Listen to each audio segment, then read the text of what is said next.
guys, it's Tuesday morning early. It's just before 7 o'clock, and sorry, I'm shedding. Anyway, I am headed up to Flagstaff because today is the last day, official day of the study. I mean, they stopped tracking our food a week ago, and then today, this morning, the reason why I'm going so early and on an empty stomach and no coffee is because they're doing our blood work. So it has to be a fasting blood work, and between 7 and 9 o'clock. So I will get up there a little bit before 8 and do that. And then our class tonight, our last class is tonight at 5:30. So I'm going to be up there all day. So I'm going, actually my plan for today is that after I get my blood work done, I'm going to head over to my office.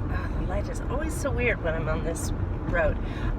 Anyway, I'm going to head over to my office on campus and do a little bit of work. And then at 10:30, my former next door neighbor, so my neighbors who live next to us in Flagstaff for all those years, they have a daughter who graduated from college in May, and she has her first teaching job. So she's freaking out about, kind of what to do for the first day of school, first week of school. And I just told her mom, I said, have her call me. I'll get her hooked up. So anyway, she's coming over to my office at 10:30, and I'm going to kind of help her come up with a plan for getting started. And then we're going to go have lunch, so I can answer any of her questions and, just kind of continue to help her out. So I'm super bummed. I'm up here, and I went over to the hospital where they're doing this, where they do our biometric screening things. And no one's there. And I'm thinking, oh, okay, so it's probably over at that one place at NAU. And so I get back in my car and look at my email to check it out. And it's not until tomorrow. Jeez. Now, I would have had to come up here anyway today because the class is tonight. But now I'm up here and it's 8 o'clock in the morning and I don't have that class until tonight. And,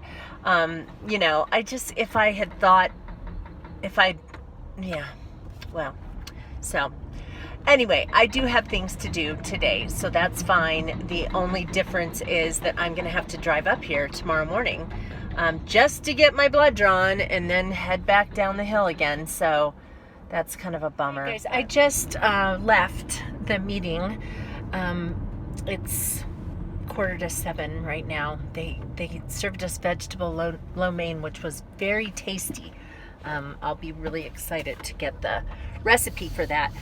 The really strange thing about it, though, was that this was our last class, and so we're not meeting together again as a class. Now, they were talking about continuing on with the journey, that this really isn't the end, and that in Flagstaff they have these monthly meetings of the Nutrition Coalition or something like that. And so, of course, encouraging people to continue to go to things like that for support in eating a healthy plant-based diet. So I don't know. So maybe that's why the class ended this way, but we had a doctor here tonight who was talking about all the benefits and how eating plant-based can actually reverse, not just slow the progression, but reverse heart disease and, fascinating stuff. But anyway, so when that was done, it was just like, okay, help yourself to some lo mein out in the lobby. There wasn't anything like, thanks for your participation, or good job, we hope that you'll keep going with this, or whatever. I mean, the doctor said something about it, but the researchers didn't, which was kind of weird. I don't know, maybe they're planning to say something, but at the screenings when we go to get blood work and things like that. I did find out I don't have to drive up tomorrow morning to get blood work. There's another location in the Verde Valley where John and I live that's participating in this study, and they are doing their blood draw next week. So I'm going to go to that because it's not far from my house. Okay, you guys, look at that. Double rain. was all excited about the fact that we're getting rain and now we're getting hail. Let me just show you this. This is ridiculous. There we go. My garden is probably going to be destroyed. Crap. I cannot even believe this.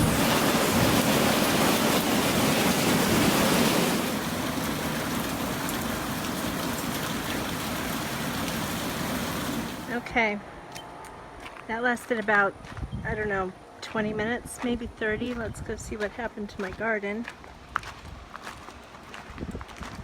Oh, I can't even go in there. It's all flooded. Well, it actually looks okay. I mean, I'll have to look at the tomatoes to see if any of them got pummeled by hail, but, you know, in Flagstaff when we would get hail, my squash leaves would be just shredded, and these are not. So, whew, I think we may have dodged a bullet. So you guys, it's Friday morning. I'm out here in my garden. Harvested a cucumber and one tomato. I harvested a bunch of stuff yesterday. So this is the damage from the hailstorm. You can see there are tiny little slits all over the squash leaves. It's not surprising. I don't know if, well, my cucumber has, I don't know if it's going to cause any long-term damage. I hope not. But, gosh, I just wasn't thinking we were going to get hail in Camp Verde. That was a real typical thing in Flagstaff, to work on your garden all summer and then have a hailstorm clobber it. Hi guys, it's Wednesday and I've been busy today. In there I'm making a garlicky tomato sauce from all of my abundance of golden yellow pear tomatoes. I made a basic batch of roasted, I call them golden pear, I think they're yellow pear, tomatoes. And so this is just a basic one. It has olive oil and salt and pepper, and I just roasted those. The other one is going to have basil in it and it's real garlicky and stuff. This will be something that I heat up and then add stuff to before I put it on pasta. And then the other thing I did is that I made 4 jars, 5 actually, of pickles. These are refrigerator pickles, so I did not can them. They end up tasting like pickles, but they're crispier. So you know how there are pickles that are in the refrigerated section at the grocery store, and then there are some that are on the shelves. The ones that are in the refrigerated section are crispier because they haven't been, essentially they haven't been cooked. The only thing hot that touches these is the liquid is boiled first and then put over the top, and then they're put into jars. And so it's just, you know, they get warmed a little bit. So anyway, I have 5 jars of these that I made because I found these gigantic gherkins in my garden, and so figured I'd better do something with those. They're kind of yellowy, not sure why. Maybe they weren't getting enough sun. They were kind of buried under a bunch of leaves. Okay, so here's what the tomatoes look like. They've come out of the oven. They have 30 minutes more to go. So I just added some basil and a little pinch of salt and stirred it up. I have some orange tomatoes in there too, a couple of them mixed in with the yellow cherry tomatoes, whatever. So it kind of looks like scrambled eggs, doesn't it? Anyway, so this goes back in the oven, and then it will be a really nice sauce. Good morning, guys. It is Thursday morning and early, 6:45. Let me show you something. All right, here's today's harvest.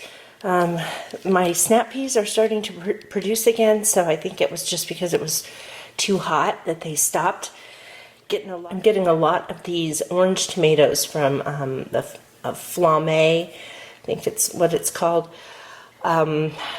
These right here I didn't let turn completely orange on the vine because this branch was laying on the ground, and I just didn't want it to something to happen to the tomatoes because they were sitting right on top of the soil. Got some yellow pear cherry tomatoes, and then got onions. My onions are really small. I don't know why, but anyway, pulled those out. With the onions, what I'll do is I won't even brush them off. I'll just sit them out for a few hours, then I'll cut off the green part and stick this part in a paper bag. And then that'll go in my pantry and it stays in there for a couple weeks, and then it develops that nice papery outside, and that protects it and makes it last longer.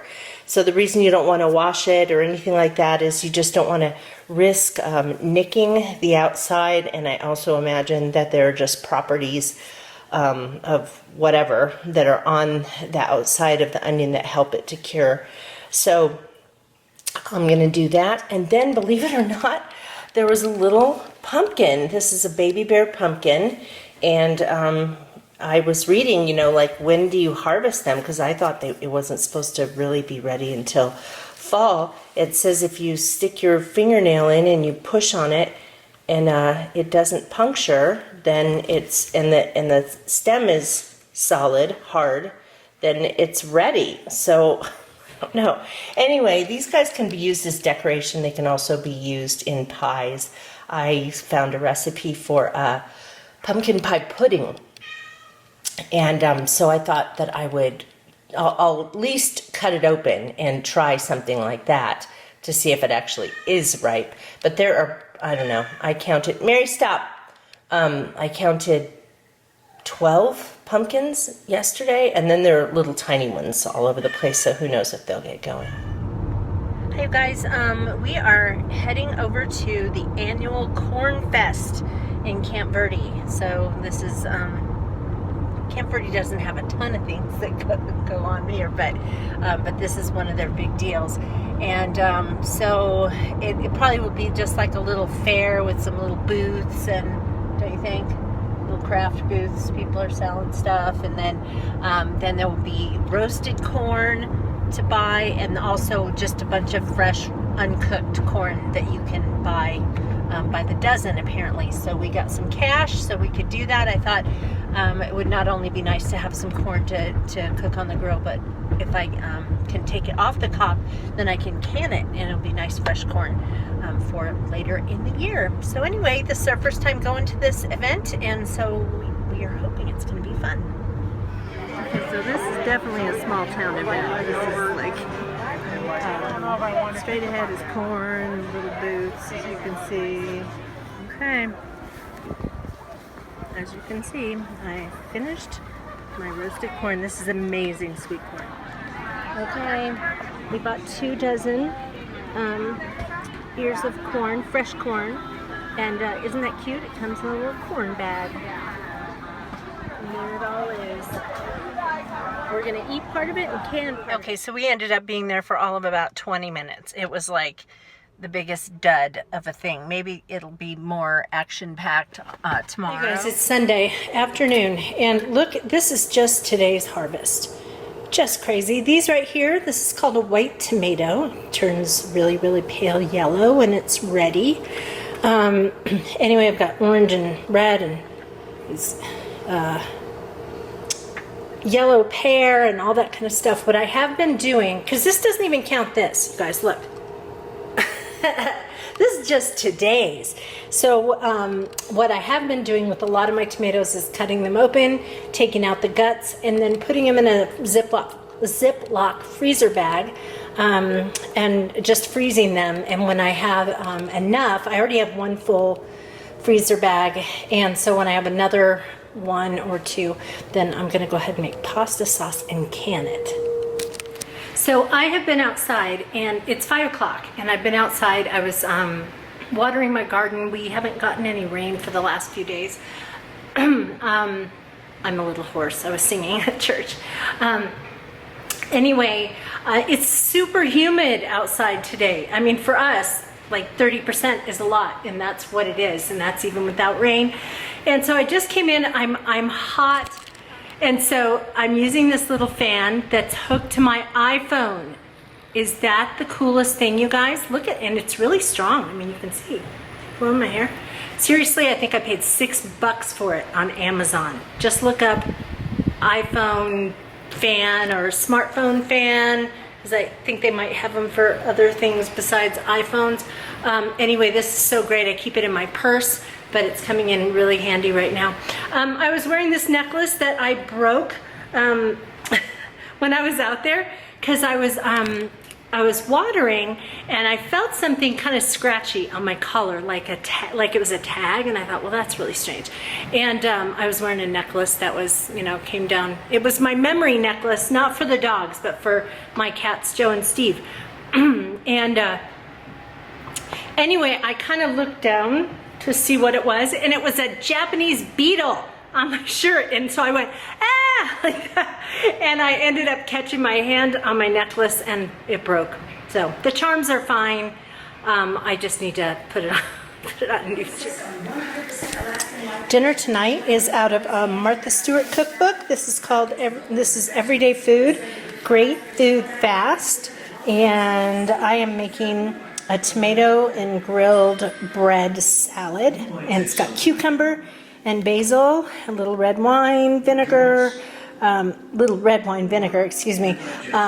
and pepper, and then you just kind of grill the bread and toss it all up. And then I'm also doing some corn on the cob on the grill. Look at this lightning storm we're having. I mean, it's not over us, but it is clearly in the distance.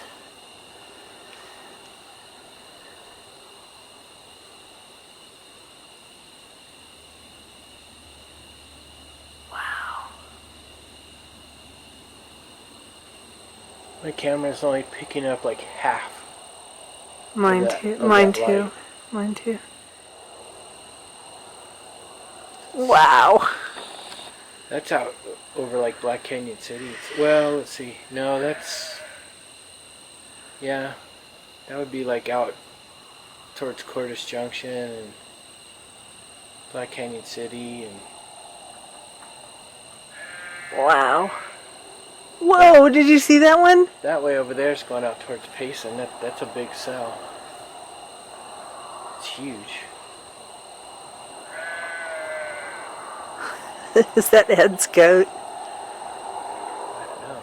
Hey guys, it's Monday afternoon. I wanted to show you something that I found in my garden this morning. These are yellow pear tomatoes, and that's how they look. They're very tasty. And then I was out in my garden today and I found this.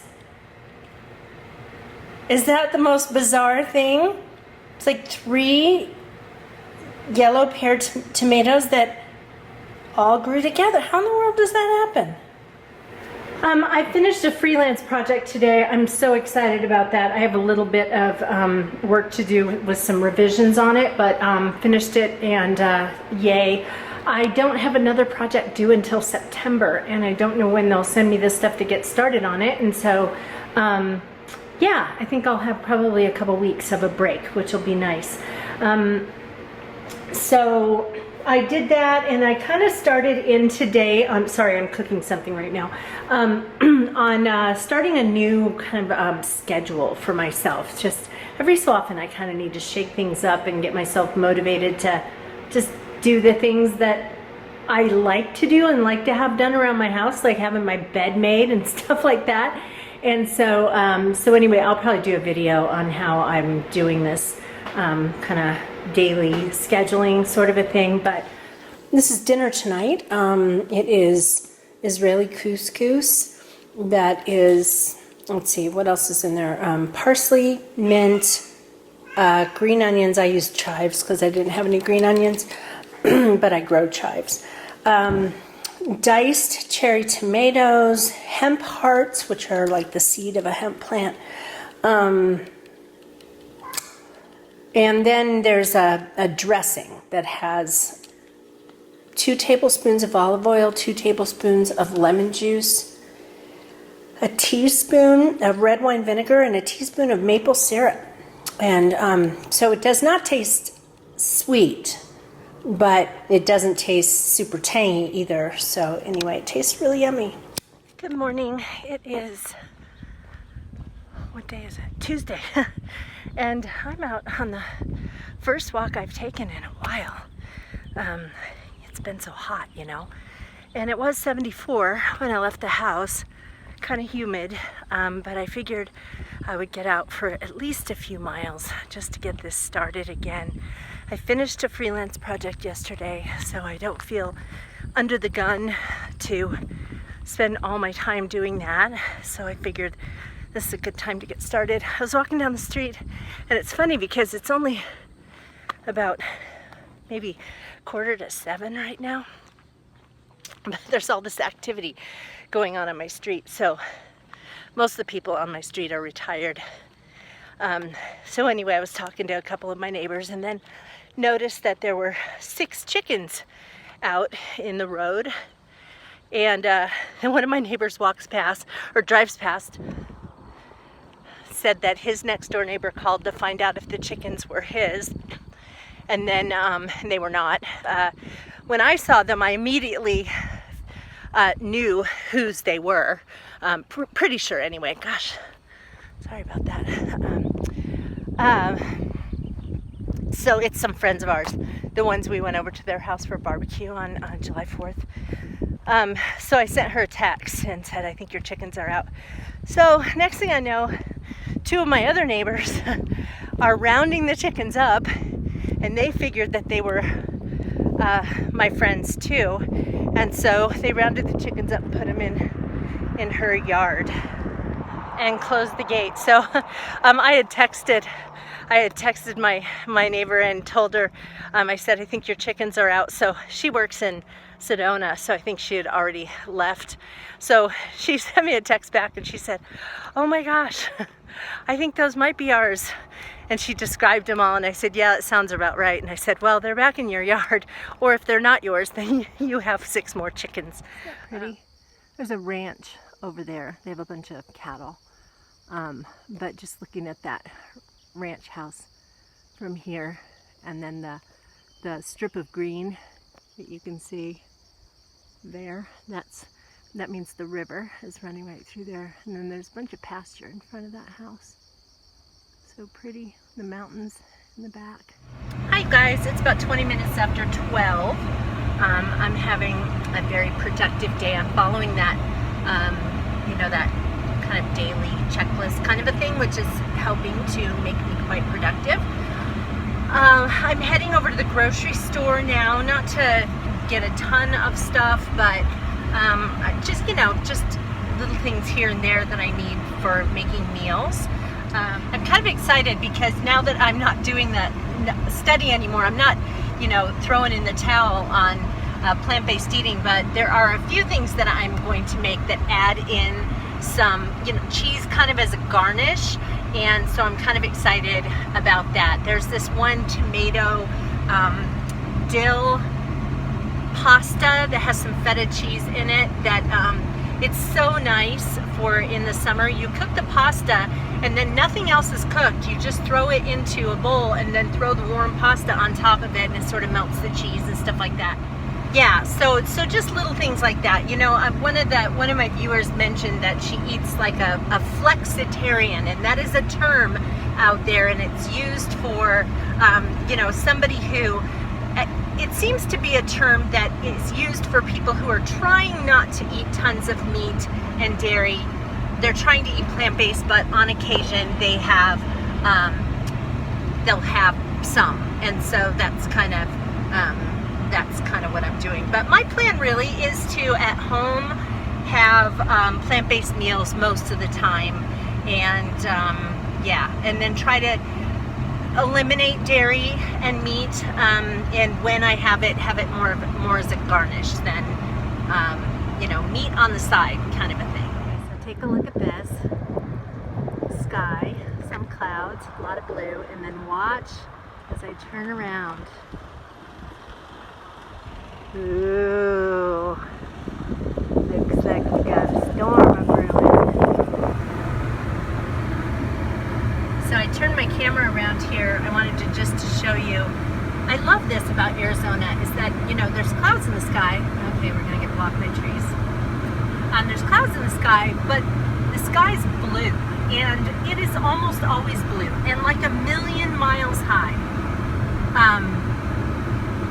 And I lived in North Carolina for a couple of years, and North Carolina, I must say, is one of the most beautiful beautiful places on earth. But the sky was always sitting right on our heads, you know? It always seemed like it was kind of low, that the clouds were always sitting kind of low. And here, pretty much everywhere you go in Arizona, the sky is just so high, and so much of it is blue. So I want to show you this. I was harvesting tomatoes out of my garden and noticed that several of the tomatoes have these perfectly round holes. They're like the size of, like the, I don't know, end of a pencil, like pencil eraser. So I looked it up, and this is caused, there's two of them on this one, but this is called by something called a tomato fruit worm. And it just looks like a caterpillar, a little caterpillar, as you might imagine. But I cut one open, a different one, and it's not inside. They just make a hole. Oh, sorry, there's my air conditioner going on.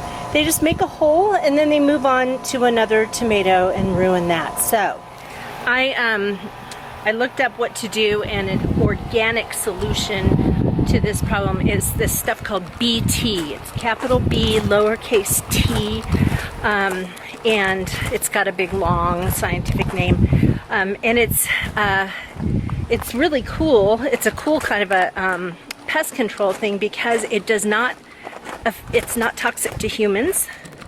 Sorry, I was throwing away those tomatoes. And it also is not harmful to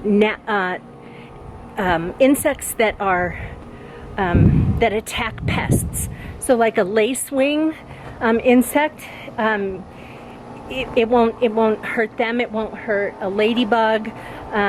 It's not supposed to hurt bees if it's not in large quantities. So I mixed some up and sprayed it on that's the only plant that seems to have the tomatoes affected. So I mixed them up and I sprayed it on that plant. They said you can look for the worms, but that they're real good at hiding, and they're kind of small. So, you know, probably about this big, and not very big around, not nearly as big around as the hole was. So I sprayed the plant. Sprayed the stems really good. You spray the tomatoes themselves and the stems. So wherever the caterpillar is hiding, when it makes its way down to the tomatoes, it's going to encounter the BT. Now, it's probably going to rain tonight, and so if it rains before they make their way to my tomatoes, I mean, I'm going to do this again tomorrow. The reason I went ahead and did it now is in the hopes that maybe some of the stuff I sprayed would actually hit the caterpillars where they're hiding. And I also sprayed the tomato plants that are nearby. And I'm going, like I said, I'm going to do that tomorrow. I don't really feel the need to do that on all of the plants, at least at this time, because I'm not seeing problems anywhere else. Yeah. Anyway, so, you know, you're bound to run into some issues. Now, we are also supposed to be getting rain pretty consistently for the next week and a half, according to what I can see on weather.com.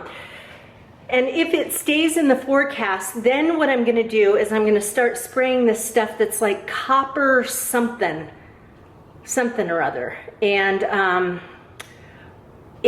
I also have neem oil. Those are organic solutions to fungicide issues. And so if we get a lot of rain and the humidity is high, then, you know, we can get powdery. Well, I don't know. I've never grown here before. In Flagstaff, we got powdery mildew.